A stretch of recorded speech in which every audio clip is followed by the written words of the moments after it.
భార్య పుట్టింటికి వెళ్ళింది. ఆమెను చూడాలనుకున్నాడు భర్త. చేతిలో చిల్లిగవ్వలేదు. ఏం చేయాలో తోచక రోడ్డు మీదకొచ్చాడు.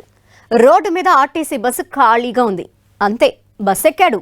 అత్తారింటి ముందు వాలిపోయాడు.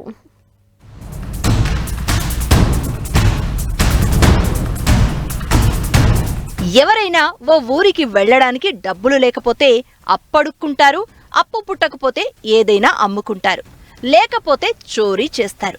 కానీ ఓ వ్యక్తి మాత్రం అత్తారింటికి వెళ్లడానికి ఏకంగా ఆర్టీసీ బస్సునెత్తుకెళ్లాడు. ఈ ఘటన నంద్యాల జిల్లాలో చోటు చేసుకుంది. నంద్యాల జిల్లా ఆత్మకూరు మండలం కృష్ణాపురం గ్రామానికి చెందిన దుర్గయ్యకు కొన్నేళ్ల క్రితం పగిడ్యాల మండలం ముత్సుమరి గ్రామానికి చెందిన మహిళతో వివాహమైంది. కొద్ది రోజుల క్రితం దుర్గయ్య భార్య పుట్టింటికి వెళ్లగా తన భార్యను చూడాలనిపించింది. అయితే ముత్సుమర్రి వెళ్లేందుకు అతని వద్ద డబ్బులు లేవు. ఈ క్రమంలో ఎలాగైనా భార్యను చూడాలని డిసైడ్ అయిన దుర్గయ్య ఏకంగా ఆపి ఉంచిన ఆర్టీసీ అద్దె బస్సునే అత్తారింటికి ఎత్తుకెళ్లాడు.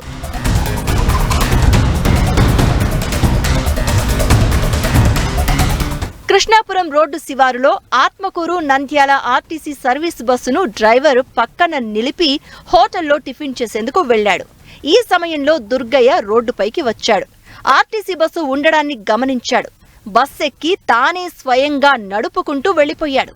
ఆ సమయంలో దుర్గయ్య మాత్రమే బస్సులో ఉన్నాడు. దీన్ని గమనించిన డ్రైవర్ షాక్ అయి బస్సును కొంత దూరం వెంబడించినా ఫలితం లేకపోయింది. అయితే దారిలో బస్సు ఖాళీగా వెళ్తూ ఉండడాన్ని గమనించిన ఇతర డ్రైవర్లు బస్ డ్రైవర్కు సమాచారం ఇచ్చారు. దుర్గయ్య నేరుగా బస్సును ముత్సుమరి గ్రామంలోని అత్తారింటికి తీసుకెళ్లాడు. దీన్ని చూసిన బంధువులు కంగుతిన్నారు. తన వద్ద ముచ్చుమర్రి గ్రామానికి రావడానికి డబ్బుల్లేకే ఆర్టీసీ బస్సును తీసుకుని వచ్చినట్లు దుర్గయ్య పోలీసులకు చెప్పాడు.